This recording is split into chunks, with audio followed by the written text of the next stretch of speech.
আমার আল্লাহ রব্বুল আলামিন ডাক দিয়ে বলতেছেন রমজানের দাম অন্য মাসের তুলনায় 11 মাসের তুলনায় মর্যাদা বেশি। জোরে বলেন মারহাবা। আমার আল্লাহ রব্বুল আলামিন ডাক দিয়ে বলতেছেন বান্দারা রে, তোমাদেরকে আমি বলছি ইয়া আইয়ুহাল্লাযীনা আমানু, যারা আমার প্রতি ঈমান এনেছো, যারা নিজেদেরকে ঈমানদার দাবি করতে চাও, তাদেরকে আমি বলতেছি কুতিবা আলাইকুমুস সিয়াম। রমজান যখন পাইবা, রমজান যখন আসবে, তখন তোমার রমজানের রোজা 30টা রাখবা। জোরে বলেন মারহাবা। এই রমজানের আগে থেকেই, রজব থেকেই নবী একটি দোয়া পড়তেন, আল্লাহুম্মা বারিক লানা ফি রজব ওয়া শাবান ওয়া বাল্লিগনা রমাদান। আল্লাহর নবী দোয়ার মাধ্যমে বলতেছেন, হে আল্লাহ, আপনি আমাকে রজব শাবানের মধ্য দিয়ে এর বরকত দিয়ে আমাকে আপনি রমাদান পর্যন্ত নেক হায়াত দেন। জোরে বলি আলহামদুলিল্লাহ। আল্লাহর নবীও দোয়া করতেন, সাহাবায়ে কেরামদেরকে এই দোয়া শিক্ষা দিয়েছেন। আমার ভাইরা, আমার বন্ধুগণ, এই জন্য আল্লাহর কাছে হায়াত পেতে হবে, সেটা নেক হায়াত। কি হায়াত? আওয়াজ করে বলেন কি হায়াত? নমরুদ ফেরাউন অনেক লম্বা হায়াত পেয়েছে, কিন্তু এই হায়াত দিয়ে আল্লাহর জান্নাতে যেতে পারবে? কিন্তু আমার ভাইরা, আপনার হায়াত সংক্ষিপ্ত হোক, অল্প হোক, কিন্তু অল্প হায়াতের মধ্যে আপনি আমল যদি বেশি করতে পারেন, ঈমানটা যদি সুন্দর করতে পারেন, তাহলেই তো আপনি জান্নাতে যেতে পারবেন। কথা বলেন ঠিক কিনা? আমার ভাইরা, আমার বন্ধুগণ, এই জন্য নবী শিক্ষা দিয়েছেন, আমরাও পড়ব।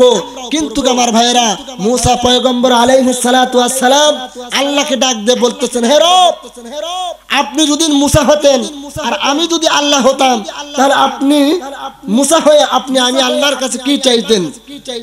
আল্লাহ তাআলা ডাক দিয়ে বলতেছেন, পয়গম্বর মুসা, তুমি মাঝে মাঝে আমার তুমি বেকায়দায় ফেলাও, তবে তুমি যদি সত্যি আল্লাহ হতাম আর আমি যদি মুসা হতাম, তাহলে আমি তোমার কাছে 2টা জিনিস চাইতাম। একটা হচ্ছে সুস্থতা, আর একটা হচ্ছে নেক হায়াত।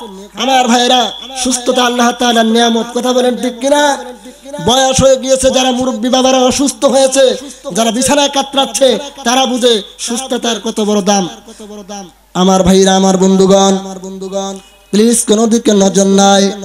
আমার আল্লাহ রব্বুল আলামিন ডাক দিয়ে বলতেছেন রমজানের দাম অন্য মাসের তুলনায় 11 মাসের তুলনায় মর্যাদা বেশি। জোরে বলেন মারহাবা। আমার আল্লাহ রব্বুল আলামিন ডাক দিয়ে বলতেছেন বান্দারা রে,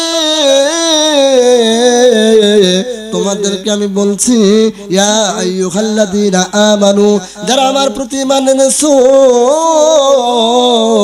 যারা নিজেদেরকে ঈমানদার দাবি করতে চাও, তাদেরকে আমি বলতেছি কুতিবা আলাইকুমুস সিয়াম। রমজান যখন পাইবা, রমজান যখন আসবে, তখন তোমার রমজানের রোজা 30টা রাখবা। জোরে বলেন মারহাবা। এখন 30টা রমজানের রোজা আমরা রাখতে রাজি আছি না নাই? আরো জোরে আওয়াজ করে বলতে হবে, আছে না নাই? আমার ভাইরা, আমার বন্ধুগণ, এখন আমরা আল্লাহকে ডাক দিয়ে বলতে পারি, মাওলা, 11 মাস আমরা রোজা রাখলাম না, কিন্তু আপনি মাঝখানে একটা রমজান মাস কেন দিলেন, যে মাসে আমাদেরকে দীর্ঘ 30 দিন অনাহারে থাকতে হবে? আমরা মানবো না আল্লাহ, আপনি আমাদের উপরে জুলুম করতেছেন। আমার আল্লাহ ডাক দিয়ে বলতেছেন, না না না না না, কামা কুতিবা আলাল্লাযীনা মিন ক্বাবলিকুম, তোমাদের পূর্ববর্তী যত মানুষ ছিল তাদের উপরে রোজা ফরজ ছিল। জোরে বলি সুবহানাল্লাহ। কিন্তু আমাদের উপরে রমজানের রোজা, আর তাদের উপরেও ওই প্রেক্ষাপটে আল্লাহ তাআলা যে বিধান দিয়েছিলেন, ওইভাবে তাদের উপরেও রোজা কি ছিল? ফরজ ছিল।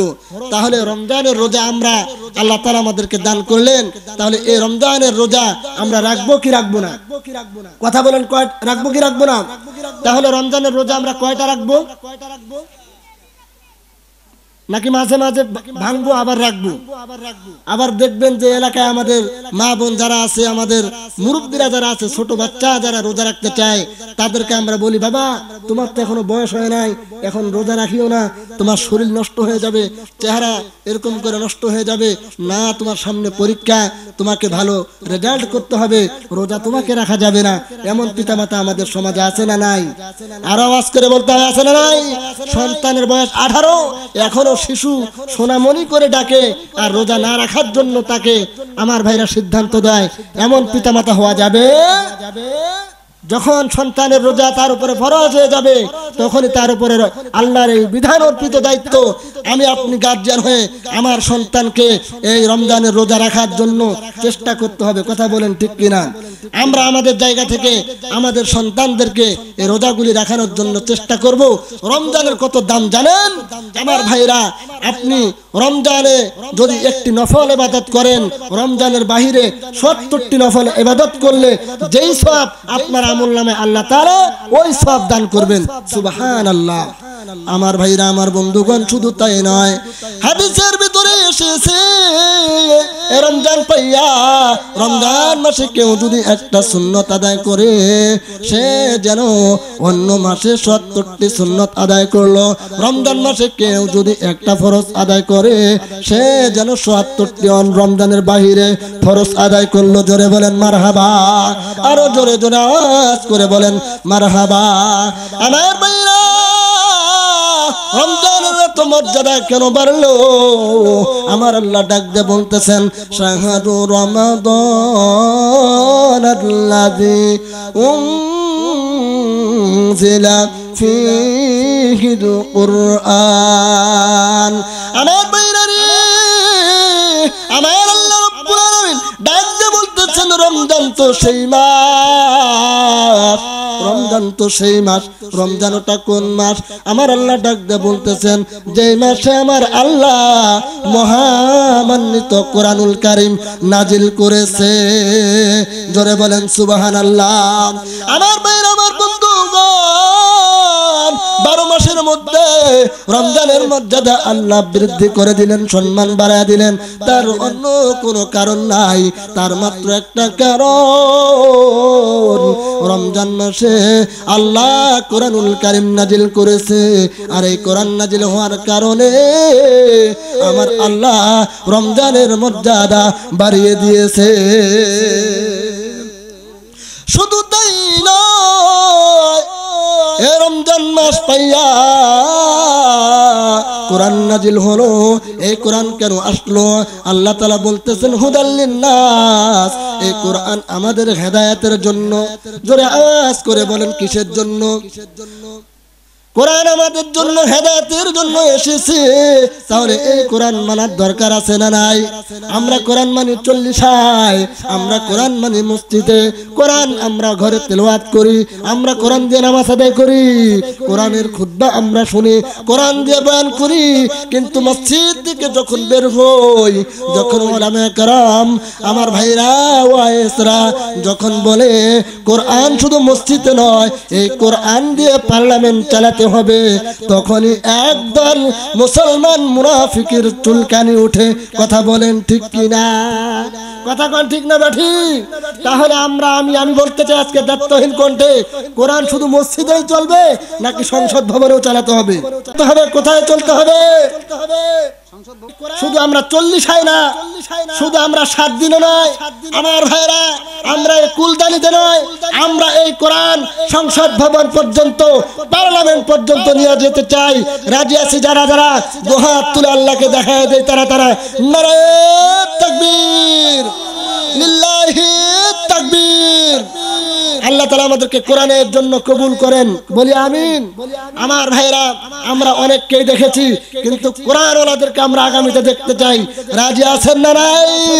আমার ভাইরা, আমরা দেখেছি এর ইতিপূর্বে যত উলামায়ে কেরাম পার্লামেন্টে যে গিয়েছিল, তাদের বিরুদ্ধে ঘুষের কোনো অভিযোগ নাই, সুদের কোনো অভিযোগ নাই, তাদের অন্যায়ের কোনো অভিযোগ নাই। কথা বলেন ঠিক না ঠিক? অতএব উলামায়ে কেরামদেরকে দিয়ে আমরা মসজিদের যেমন ইমাম বানাই, নেতা বানাই, এই উলামায়ে কেরামদেরকে সংসদ ভবনের, আমাদের রাষ্ট্রেরও নেতা বানাতে হবে। কথা কোন ঠিক না ঠিক?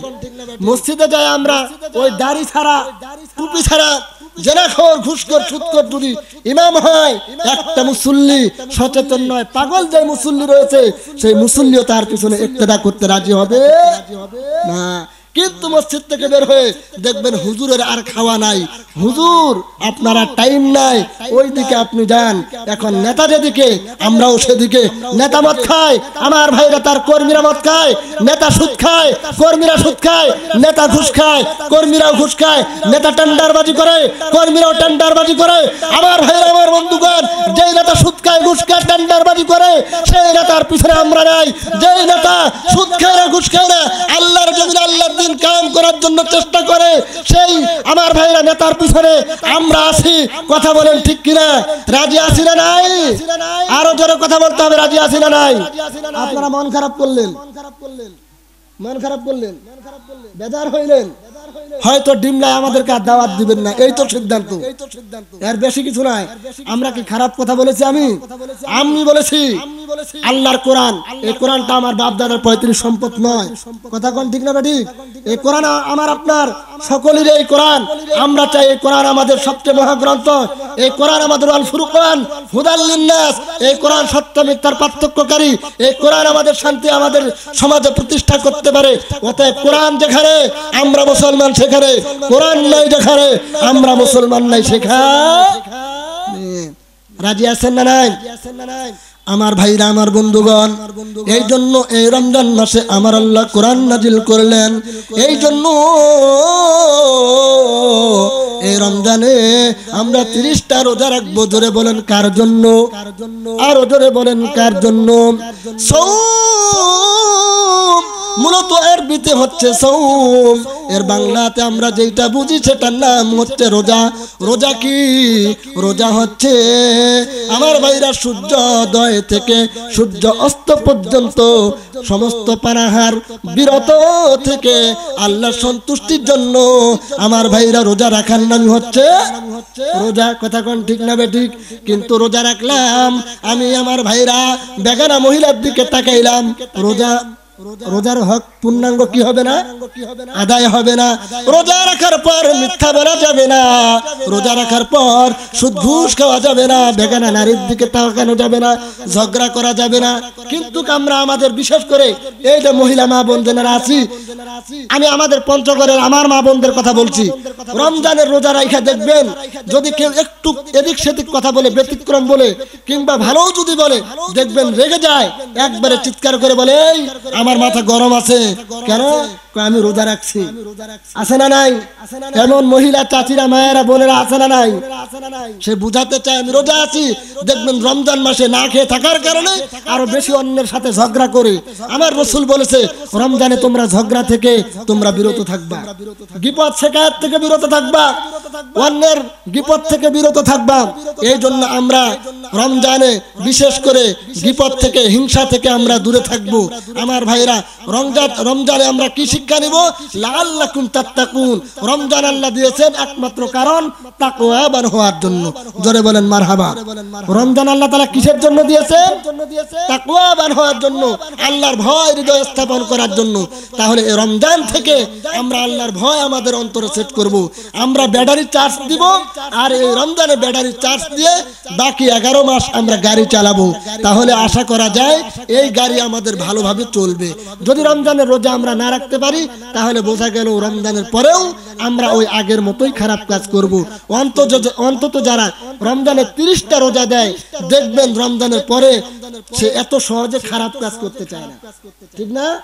কারণ রমজানে সে মিথ্যা বলে নাই, রমজানে সে গীপত শিকায়ত করে নাই, যার কারণে রমজানের বাহিরেও সে ভালো থাকার জন্য চেষ্টা করে। রোজা যদি না রাখি, আমি ছোট্ট একটা ঘটনা বলে আমি সামনের দিকে যেতে চাই। আল্লাহর নবী সাল্লাল্লাহু আলাইহি ওয়াসাল্লাম বলেন, আল্লাহর নবী সাল্লাল্লাহু আলাইহি ওয়াসাল্লাম তিনি বলতেছেন, আমি যখন স্বপ্ন যোগে দেখলাম, ঘুমের মধ্যে দেখলাম, আমাকে 2 জন ব্যক্তি আমাকে ডাকলেন। আমাকে ডাকার পরে 2টা হাত উঁচু করে আমাকে ডাকার পরে বলল, ইয়া রাসূলুল্লাহ, ইয়া হাবিবাল্লাহ, চলেন চলেন, আপনি আমাদের সাথে চলেন। আল্লাহর নবী ওই 2 জন ব্যক্তির সাথে চলতে লাগলেন। এমন এক জায়গায় গেলেন, সামনে বড় পাহাড়। নবী ডাক দিয়ে বলতেছেন, এটা কি? কয় এটা পাহাড়। কয় ইয়া রাসূলুল্লাহ, আপনি এই পাহাড়ের মধ্যে ওঠেন। আমার নবী ডাক দিয়ে বলতেছেন, এত দুর্গম পাহাড়, এত উঁচু পাহাড়ে আমি উঠতে পারবো না। তারা ডাক দিয়ে বলল, ইয়া রাসূলুল্লাহ, ইয়া হাবিবাল্লাহ, আমরা আপনাকে সহযোগিতা করব, আপনি উপরের দিকে উঠুন। আমার ভাইরা, অটোমেটিক নবী রাসূল আমাদের নবী উঠে গেলেন। উপরে ওঠার পর অনেক দূর থেকে কান্নার আওয়াজ আসতেছে। আমার নবী ডাক দিয়ে বলতেছেন, এই ব্যক্তিরা, ওদিকে আবার কিসের কান্নার আওয়াজ? আমার নবীকে সামনের দিকে নিয়ে গেলেন। আমার নবী দেখতেছে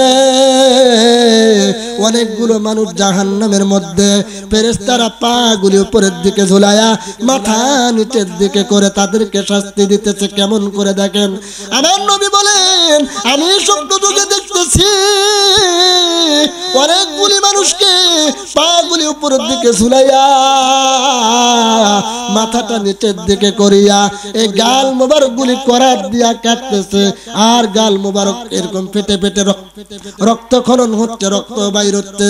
আমার ভাইরা, আমার বন্ধুগণ, নবী ডাক দিয়ে বলতেছেন, এরা কারা? কি এমন অপরাধ করেছে? কি কারণে জাহান্নামে এসেছে? তারা ডাক দিয়ে বলতেছে, তারা একটা কারণে এই জায়গায় এসেছে। তাদের দুনিয়াতে অপরাধ ছিল, তারা রোজা রেখেছে, কিন্তু ইফতারের সময় হওয়ার আগেই তারা রোজা নষ্ট করেছে, ভঙ্গ করেছে। আমাদের সমাজে এমন মানুষ আছে না নাই? রোজার ইফতারের আগ মুহূর্তে দেখবেন 5 মিনিট আগেই তারা রোজা নষ্ট করে ফেলে। আছে না নাই? আরো 5 মিনিট বাকি আছে, তারা আজান দেয়, কিংবা এখনো আজান হয় নাই, ঘরের দিকে তাকায়া মন গড়া মন মতো ইফতার করে ফেলে। আছে না নাই? আমার নবীজি ডাকতে বলতেছে, এই কারণে এত যদি শাস্তি হয়, তখন তারা নবীজিকে ডাক দিয়ে বলল, তারা রোজা ইফতারের আগ মুহূর্তে ইফতার করার কারণে তাদের এই শাস্তি। তাহলে ইয়া রাসূলুল্লাহ, ইয়া হাবিবাল্লাহ, আপনি বুঝে নেন, যারা রোজা রাখে না, কিয়ামতের ময়দানে তাদের কি শাস্তি হবে। আমার ডিমলা এলাকার যুবক ভাইরা রে, যুবতী বোনেরা, মায়েরা, বোনেরা, আমি আপনাদেরকে বলতে চাই, রমজান পাইয়া গ্যাস্ট্রিকের অজুহাত না দেখাইয়া রমজানে 30টা রোজা রাখবো, রাজি আছি না নাই? আরো জোরে বলেন, আছি না নাই? পারবো তো ইনশাআল্লাহ, পারবো তো ইনশাআল্লাহ। আল্লাহ রাব্বুল আলামিন আমাদেরকে কবুল করেন। আমি আয়াতে কারিমা পড়েছি, ওমা খলাকাতুল জিন্না ওয়াল ইনসা ইল্লা লিয়াবুদুন। আল্লাহ তাআলা আমাদেরকে পৃথিবীতে কেন পাঠিয়েছেন? এই যে আজকের ইন্তজাম, বড় বড় প্যান্ডেল, ডেকোরেশন, এই যে আসমান, এই যে জমিন, এই যে তারকা নক্ষত্র, এত কিছু আল্লাহ রাব্বুল আলামিন সৃষ্টি করেছেন কেন? একমাত্র আল্লাহর গোলামি করার জন্য। বান্দা, তোমার আসমান লাগবে, আসমান দিয়েছি। বান্দা, তোমার বৃষ্টির প্রয়োজন, বৃষ্টি দিয়েছি। বান্দা, তোমার জমিনের প্রয়োজন, জমিন দিয়েছি। বান্দা, তোমার নিঃশ্বাসের প্রয়োজন, নিঃশ্বাস দিয়েছি। বান্দা, তোমার যাই প্রয়োজন তাই দিয়েছি। সব কিছুর পিছনে হচ্ছে একমাত্র কারণ, বান্দা সব হারতেই গোলামি চলবে কার? কথা বলতে হবে কার? আল্লাহর গোলামি। নামাজ পড়ে না, নামাজ বাদ দিয়ে এদিকে মুয়াজ্জিন আযান দেয়, আসসালাতু খায়রুম মিনান নাউম। ঘুম উত্তম না নামাজ উত্তম? তাহলে নামাজ বাদ দিয়ে যারা বিছানায় ঘুমায় থাকি, তারা বলতে চায়, হুজুর আপনি বলে যতই বলেন নামাজ উত্তম, আমি বলবো ঠান্ডার দিনে ঘুম উত্তম। এর ব্যাখ্যাতে এমনটাই। কথা বলেন ঠিক না ঠিক? আমার যুবক ভাইয়েরা, আপনি মনে করতেছেন বহুদিন দুনিয়াতে বেঁচে থাকবেন। না ভাই, অসম্ভব। কতদিন বেঁচে থাকবেন এই গ্যারান্টি নাই। আমার এক দাদা, আমি কিছুদিন আগে বললাম যে দাদা আপনি তো বুড়ো হয়ে গেছেন, আপনি এখনো সিগারেট খান, বিড়ি খান, এই বিড়ি খাওয়াটা, নেশাটা বাদ দেওয়া যায় না? কয় হুজুর তুমি তো বুঝবা না, এর মধ্যে যে কি মজা আছে না নাই? অনেক বুড়ো, 60-70 বছর বয়স হয়ে গেছে, মসজিদের খবর নাই, কোরআন তেলাওয়াতের খবর নাই, তাসবিহ তার হাতে নাই, কিন্তু দৈনন্দিন 1 প্যাকেট বিড়ি আর সিগারেট আছে না নাই? আবার অনেক নামাজি আছে সিগারেট খায়, সিগারেট খেয়ে সিগারেট ফালাই দিয়া আমার ভাইরা মসজিদে ঢোকে, এমন নামাজি আছে না নাই? এদিকে ধূমপান করতেছি, আবার নামাজ পড়তেছি। সিগারেট যখন খাই, ধূমপান যখন করি, জবান থেকে আমার মুখ থেকে দুর্গন্ধযুক্ত এরকম পচা ঘ্রাণ আসে, গন্ধ আসে। আমার ভাইরা, আপনার এই দুর্গন্ধ দেখে স্ত্রী ঘৃণা করে, আমার ছোট মেয়ে বাচ্চা, ছোট বাবু মনিরা, সোনামণিরা ঘৃণা করে, বলে আব্বু তুমি মুখ সরায় না, তোমার মুখ থেকে দুর্গন্ধ আসতেছে। আমার ভাইরা, প্রাণের ভাইরা, যুবকেরা, তাহলে আমরা যে আজকে নেশা করতেছি, বিশেষ করে আমি সেদিন আমার মাথায় ইদানিং একটা জিনিস আসছে, তাহলে আল্লাহর ইবাদত আমরা আল্লাহর জমিনে করতে রাজি আছি না নাই? কেন ইবাদত করবেন না? আমার আল্লাহ ডাকতে বলতেছেন, যুবক রে, তুমি যৌবন পাইয়া, তুমি এরকম শক্তি পাইয়া, তুমি মনে করলা দুনিয়া পাইয়া বাহাদুরি করতেছ, তোমার কিছু নাই। তোমার সমস্ত ক্ষমতা শক্তি আমি আল্লাহ দিয়েছি, সমস্ত ক্ষমতা আমি আল্লাহ দিলাম। আমার ভাইরা, কেন গোলামি করবেন না? আসমান জমিন সমস্ত কিছু আল্লাহ তাআলা দিয়েছেন। আমার আল্লাহ ডাক দিয়ে বলতেছেন, ওয়ালিল্লাহিল মাশরিকু ওয়াল মাগরিব, পূর্ব আমি আল্লাহ, পশ্চিম আমি আল্লাহ। আমার ভাইরা, শুধু পূর্ব আর পশ্চিম আমার আল্লাহ, আর বাকিগুলা মানুষের তৈরি। না না না না না, ফাআইনামা তুওয়াল্লু ফাতাম্মা ওয়াজহুল্লাহ। আমার আল্লাহ ডাক দিয়ে বলতেছেন, তুমি যেদিকেই তাকাও না কেন, সব কিছু আমি আল্লাহর সৃষ্টি। বান্দা, এত কিছু দিলাম, তোমার সুন্দর করে হাত বানাইলাম, তোমার সুন্দর করে চোখ বানাইলাম, সুন্দর করে আমি কর্ণদান করলাম। আমার ভাইরা, সুন্দর করে নাকের জায়গায় নাক সেট করে দিলাম। আমার আল্লাহ ডাক দিয়ে বলতেছে, বান্দা, তোমার যখন আমি নাক বানাই, আমি অনেকবার তোমার নাকের দিকে তাকাইছিলাম, আমার বান্দার নাকটা কেমন দেখা যায়। এত সুন্দর করে মায়া করে দয়া করে আমার আল্লাহ বানাইলেন, আল্লাহর গোলামি করার জন্য নাকি শয়তানের গোলামি করার জন্য? আরো জোরে বলেন, কার গোলামি করার জন্য? আমার আল্লাহ ডাক দিয়ে বলতেছে, বান্দারে, সব কিছু আমি দান করলাম, তাহলে গোলামি চলবে আল্লাহ। জোরে বলেন ঠিক কিনা? আমার বন্ধুগণ, মৃত্যু মনে করতেছি অনেক দূরে ভাই, মরণ মনে করতেছে অনেক দূরে। না না না, যেই দাদার কথা আমি বললাম, গতকালকেই আমি, আমার বন্ধুগণ, সে পরশুদিন রাতে ইন্তেকাল করেছেন। আমি মাহফিলের জন্য গাইবান্ধা রওনা দিব, এমত অবস্থায় শুনলাম ওই দাদা ইন্তেকাল করেছেন, দুনিয়াতে আর নাই। 5 ওয়াক্ত নামাজ পড়তে পারলো না, আমার ভাইরা ধূমপান ছাড়তে পারলো না। কবরে কি জবাব দিবে সেই জানে, আর আল্লাহ জানে। আমরা মরার জন্য প্রস্তুত আছি না নাই? আরো জোরে আওয়াজ করে বলেন, আছি না নাই? রাজি থাকলেও মরণ আসবে, রাজি না থাকলেও মরণ আসবে। কথা বলেন ঠিক না বেঠিক? কখন কোথায় মরে যাইব কোনো গ্যারান্টি নাই। আল্লাহ ডাক দিয়ে বলতেছেন, কুল্লু নাফসিন যায়িকাতুল মাউত, প্রত্যেক প্রাণীকে মৃত্যুর স্বাদ গ্রহণ করতে হবে। সুম্মা ইলাইনা লা তুরজাউন, বান্দা, এরপরে তোমাদেরকে আমার কাছে প্রত্যাবর্তিত হতে হবে, আমার কাছে দাঁড়াতে হবে। যতই তুমি ক্ষমতাগিরি দেখাও, দুনিয়াতে টাকা দিয়ে, ক্ষমতা দিয়ে, পয়সা দিয়ে বাঁচতে পারবা, কিন্তু মরার পর আমি আল্লাহ মাফ না করলে বান্দা, তোমার বাঁচার কোনো কায়দা নাই। কথা কোন ঠিক না বেঠিক? এই জন্য গোলামি হবে কার? আরো আওয়াজ করে কথা বলতে হবে, ঠিক না বেঠিক? আমার আল্লাহ ডাক দিয়ে বলতেছেন, বান্দা, দুনিয়াতে তুমি যতই চেষ্টা করো, কিন্তু দুনিয়াতে তুমি তোমার মন মতো চলতে পারবে না, তোমার ইখতিয়ার মতো দুনিয়াতে চলতে পারবে না। আমার যখন অর্ডার হবে, মালাকুল মাউত নামক আজরাইল তোমার কাছে যাবে, তোমার জান কবজ করে নিয়ে আমার কাছে আসবে, এতে কোনো সন্দেহ। মাঝখানে আমাদেরকে আল্লাহ তাআলা পরীক্ষা করার জন্য পাঠিয়েছেন। কথা বলেন ঠিক কিনা? এই অল্প সময়ের মধ্যে আমাদেরকে আল্লাহ তাআলা ঈমান ঠিক করতে হবে, আমাদের গোলামি করতে হবে আল্লাহ তাআলার। আমার বন্ধুগণ, ঈমান নষ্ট করার জন্য আমাদের কুচক্রী মহল অনেকগুলি, আমাদের ডানে বামে পেছনে অনেক ভণ্ড পীর আছে না নাই? কথা কোন, ভণ্ড পীর আছে না নাই? হ্যাঁ, আল্লাহর ধন খাজারে দিয়া, খাজা গেল গায়েব হইয়া, খাজার ধন তার দরবারে দিয়া, হ্যাঁ, শুয়ে আছে আজমিরে, কেউ ফিরে না খালি হাতে, বাবা তোমার দরবারে। এমন ভণ্ড পীর আছে না নাই? কথা বলতে হবে, আছে না নাই? আমরা হকখানি পীরের বিরোধিতা করি না, তবে ইমানের নামে যারা, পীরের নামে যারা আমাদের ইমানগুলো চুরি করে, ওই সমস্ত ভণ্ড পীরের বিরুদ্ধে আমাদেরকে সোচ্চার হতে হবে। কথা বলেন ঠিক কিনা? আরো জোরে বলতে হবে, কথা ঠিক না ঠিক? তারা গান গায়, একটু বলি। মরণকালে ঢোল বাঁশি বাজাইও তরিকার ভাই, মরণকালে ঢোল বাঁশি বাজাইও, কলেমা কালাম ভাই কোনো কিছুর দরকার নাই। এই গান মনে হয় যুবকেরা শোনে নাই, শুনছেন কি শোনেন নাই? ভণ্ড তাহেরি এই গানগুলো গায়, আছে না নাই? তারও ভক্ত আমাদের যুবকেরা আছে, তারা না বুঝে কণ্ঠের সুরে তারা তার ভক্ত হয়ে গেছে, অন্ধ ভক্ত হয়ে গেছে। আমার ভাইরা তারা গান গায়, কলেমা কালাম ভাই কোনো কিছুর দরকার নাই, আমার গাউস আজমের গুণগীত গাইও তরিকার ভাই, আমার গাউস আজমের গুণগীত গায়ো, আছে না নাই?